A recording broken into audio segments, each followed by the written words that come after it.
Welcome to Just Liberty, where justice and liberty meet. I'm Alan Reinach, Executive Director of the Church State Council, here with my co-host, Bettina Krause, editor of Liberty Magazine. Together, we're trying to recover religious liberty from the political extremes. We've got a great guest for you today and very interesting development in Europe that we're going to talk about, right? Absolutely, Alan. We often just focus on what's happening in the United States, but these issues are alive and well in Europe as well. And the European Union's top court, which is the Court of Justice in Luxembourg, issued a couple of landmark rulings recently about the issue of religious garb in the workplace.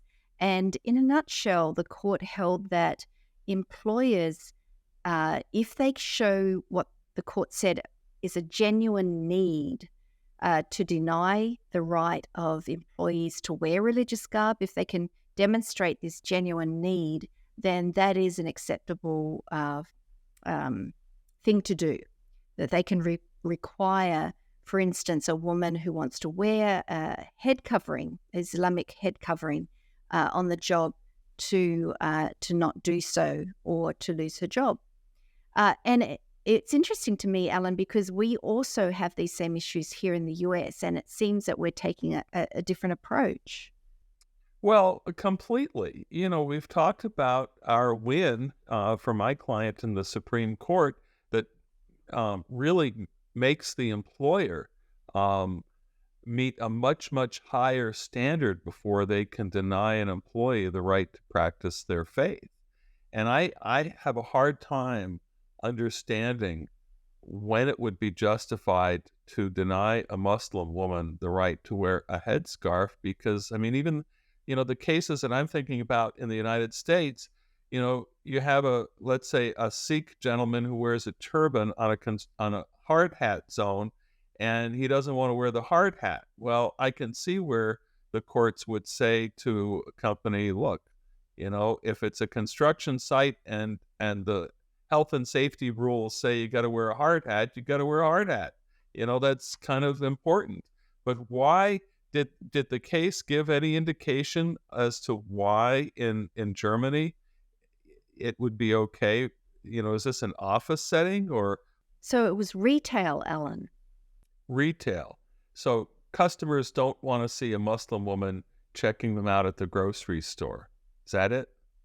Well, I think it's a broader issue. It's for instance, in France, public school teachers can't wear a crucifix.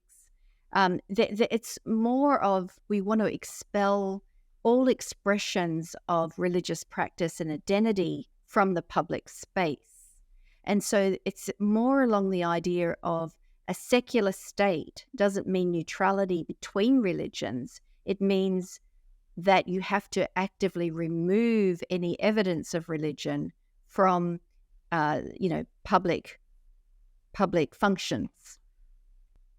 Well, that's where we are likely to go in America if we follow in the footsteps of Europe, which is a post-Christian society and has considerably devalued the role of religion. I think our next guest, very frankly, our guest today, has surveyed young people and has some very disturbing observations about where we might be headed, don't you think? Absolutely. Should we bring him on? So welcome, Jaziah. We're so glad you're with us today. Jaziah Masters is a research fellow for the Baptist Joint Committee and their Center for Faith, Justice, and Reconciliation. And he was formerly its Director of Advocacy and Outreach. And I believe you're currently pursuing a Master's of Divinity, is that correct, at Vanderbilt Divinity School? Yeah. So, and when I first got to know you, you were working as Advocacy and Outreach Director for BJC, and you wrote a fantastic article for Liberty Magazine. And it is one that is actually quite sobering. I found it sobering because you really explored what religious freedom looks like from the perspective of many young Americans these days. Why don't you give us a sort of an overview of some of the attitudes toward religious freedom of younger generations? Absolutely, and thank you for that wonderful lead in. Yes, so in my role, I did a lot of conversating with a wide group, diverse people, young, old, but I specifically wanted to talk about young people in that article, just because I saw some of the troubling trends with young people and their engagement with religious liberty as an issue. We know that religious liberty cuts across many different political policy positions, all of those things. But the young people that I talked to really wondered, question, why is it that we uh, are so reliant on this idea of religious liberty when it's being used in religion in this country has been used to advocate so many policies that speak directly against them. And so that was kind of the precursor, the context that I noticed, the kind of trends. Also, just if I could say this, just a hesitation even around the word Christian.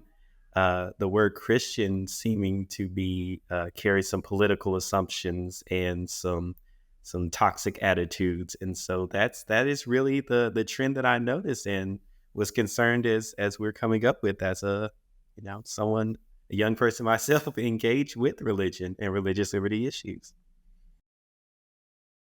You know, Josiah, I'm very concerned. I think that what you're observing is absolutely true.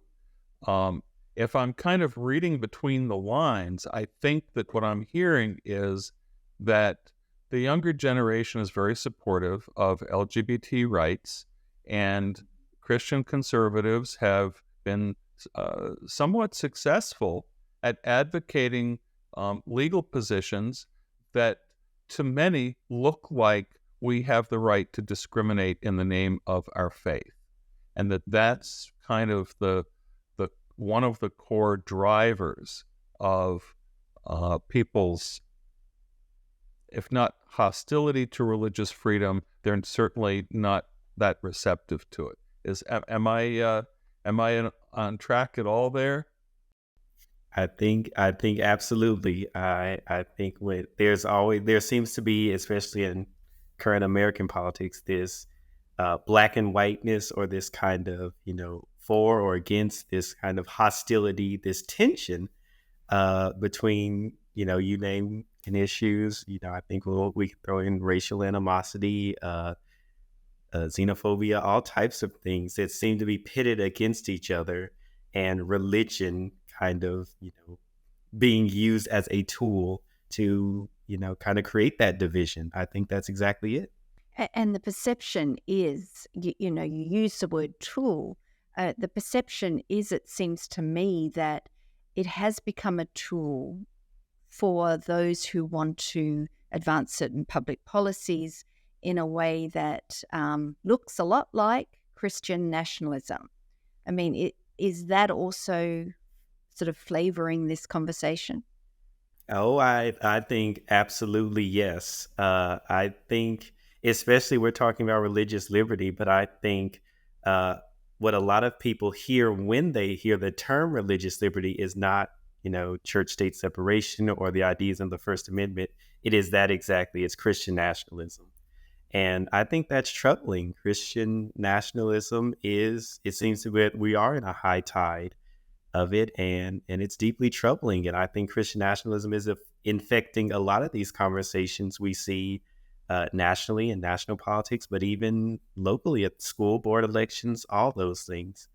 And I think when Christian nationalism and those who advocate it try to use the language of religious liberty to co-opt it and to co-opt Christianity to mean something it's not, we're in trouble. And so, yeah, I think that's really what we're responding to. I want to make sure I understand what you're saying, because I think what I heard is that for young people, and I'm assuming that to some extent we're also looking at those who don't, they check the box none, so we call them none. They have no religious affiliation, right? That for young people and even for nuns, more and more they're equating religious liberty with the goals and policies and aims of Christian nationalism. Is that what I'm hearing you say? I think absolutely yes. I think that's it. I think that's really the troubling development. Christian nationalism, kind of using religious liberty, this constitutional principle, using that legitimacy and that enshrinement in American documents to say, let's use this as in support of our cause. And they've been very successful at it, I think, which is unfortunate. One of the titles that I'm not sure I have gotten full use of yet, but I've come up with is, for a sermon or something is, religious liberty doesn't mean what it used to mean. Yeah. I think that's true. So true. And I think especially when young people hear it, people who don't necessarily have any other political context outside of the current, hard partisan, divisive nature of politics today, I think that especially rings true. I was speaking with a group of university students just a few weeks back, and I asked them that question, what comes to your mind as soon as you hear those words, religious liberty? And clearly what came to their mind was very different to what came to my mind, being of a very different generation. So here's my question. Yeah. With your experience with the BJC, as you were working around the country, talking to young people, what do you think is the way forward on this? How do we change the narrative? How do we start helping them see religious liberty in a different light? I think that's a huge question that we're all still trying to figure out. But I will just speak to a little bit to what I think might be the answer. I think part of it, I'll say two things. Part of it is definitely confronting Christian nationalism, calling it out when we see it, challenging it.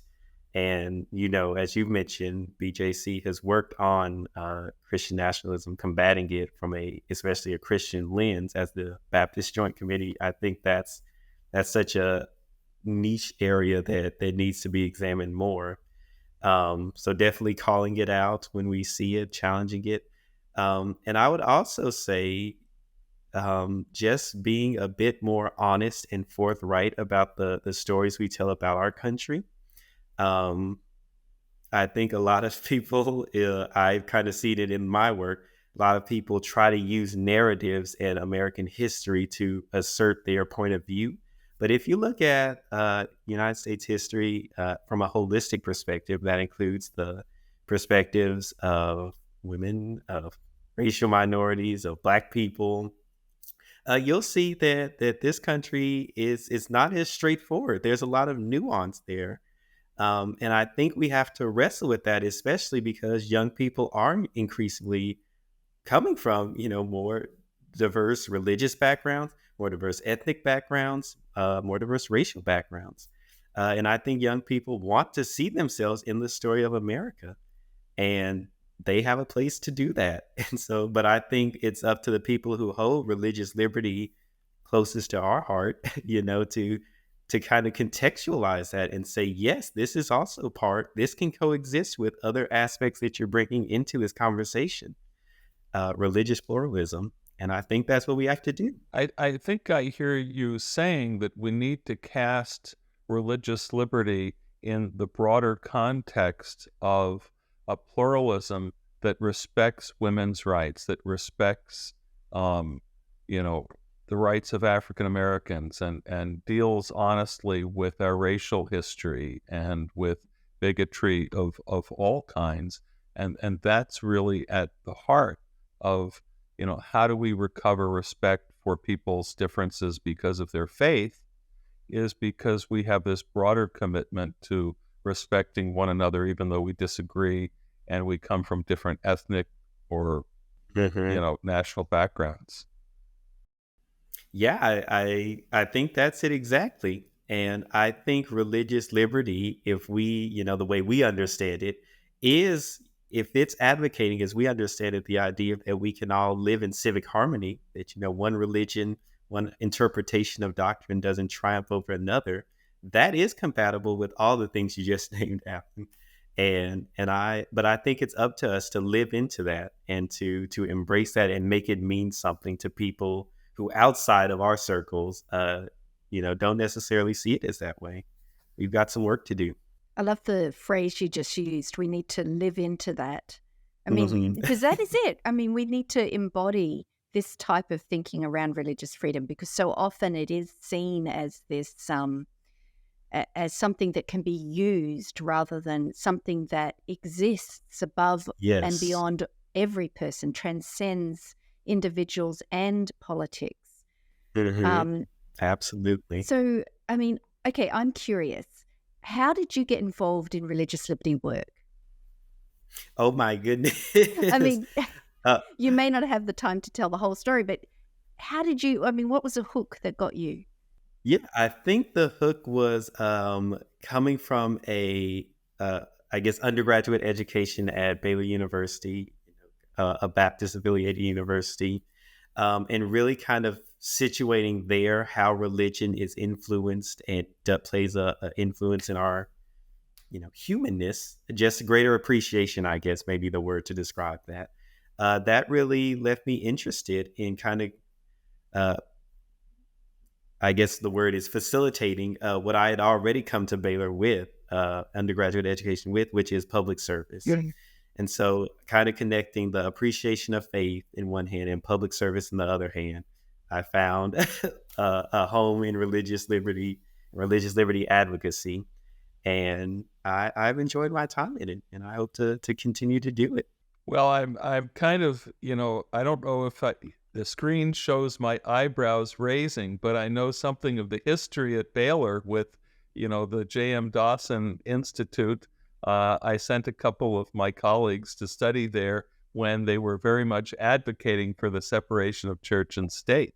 And of course, one of the former deans or presidents of the university, my close colleague and partner was his law clerk at Pepperdine Law School, was Dean Starr. So I have some ties to Baylor, and Baylor has kind of wandered from the traditional Baptist view of separation of church and state, but somehow you wound up going from Baylor and finding your Baptist roots in religious freedom and going to the Baptist organization that really does embrace the roots that, I don't think I've ever missed an opportunity when having a guest on who's Baptist of saying that we Adventists owe a debt to Baptists in terms of our understanding of religious liberty and the separation of church and state. But, take a minute to talk about those roots. Going back to the likes of Isaac Backus and John Leland and the great Hmm. advocates in colonial America that really, helped to shape our American foundations of religious freedom in this country. I think that is such a great point, and talk about bringing it home, bringing our conversation full circle. Baptists do have a long history of advocating for religious liberty in the United States of America. I think you're right. I think Baylor was kind of my introduction into that, but Baylor has a healthy conversation among Baptists about what kind of Baptist they want to be. But I found my niche of Baptist life, and it really does honor the historical roots of the Baptist experience. And coming from the Black church tradition that I grew up in, I saw those both very compatible. You talk about the Baptist experience in colonial America. Baptist ministers were whipped and fined and jailed for advocating their faith, for saying that the church and state should be separated. And at BJC, that is a tradition that we honor. Well, that was our historical experience as Baptists. We wouldn't want that to happen to any other faith community in the United States. And I think that, and again, the Black church, trying to live into these principles of equality and wrestling with what it means to be both human and an American.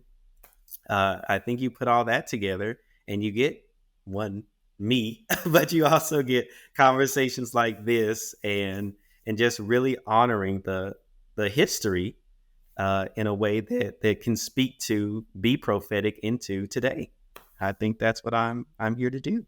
We're almost out of time, but I'm interested to hear your perspective on one thing, and that is we've been talking about the negative connotations around religious freedom for many of our younger generations. And we need to speak to that and we need to combat that negative connotations. But we also need to give young people positive reasons for why religious freedom is important for them, that it holds some value for them. What would be your pitch to Gen Zs and others for why religious freedom is important for them personally? I think that's a great question. And in some of the conversations that I've had with young people, I try to ask, what are you looking for? What are you hoping to achieve, in the world? What do you want? If the status quo isn't good enough, which I agree that it's not, what is it that we're working towards?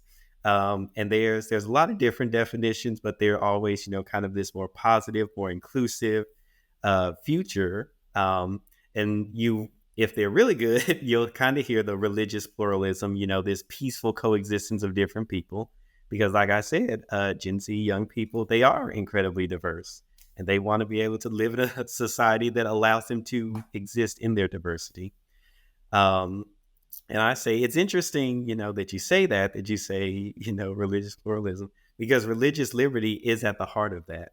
The way that, again, we talk about religious liberty is that it is this kind of peaceful coexistence of, that the government stays out of religious affairs, and that religious people are allowed to make decisions for their own communities, um, and without, having and being able to being able to be constructive in the public square. And I think at the heart of that really is religious liberty and the belief that, not one faith tradition is better than the other, great, not one group of people who hold a particular faith can be favored by the government or, their views. I think it also means that religious people aren't favored over non-religious people. I think all of that is at the heart of religious liberty, and I think that's the part that I gotta, like I said, live into. That we have to. That's the positive vision that we're working towards. It seems to me, Josiah, that there's a reaction against the notion that religious freedom has become the freedom to believe as I do, right? It's Uh-huh. exclusive. It's, well, you're free as long as you think the way that I do, and that, what we need to challenge young people to do is to really work for a culture and a community where we say, we protect everyone's rights to their own identity, their own beliefs. We live in peace. We pursue civility, not because I'm going to agree with you, but because the things that we disagree about are important to us. And, what I disagree with someone is important to me. Maybe it's my religious belief. Maybe it's my political belief, right? Maybe it's my view of history.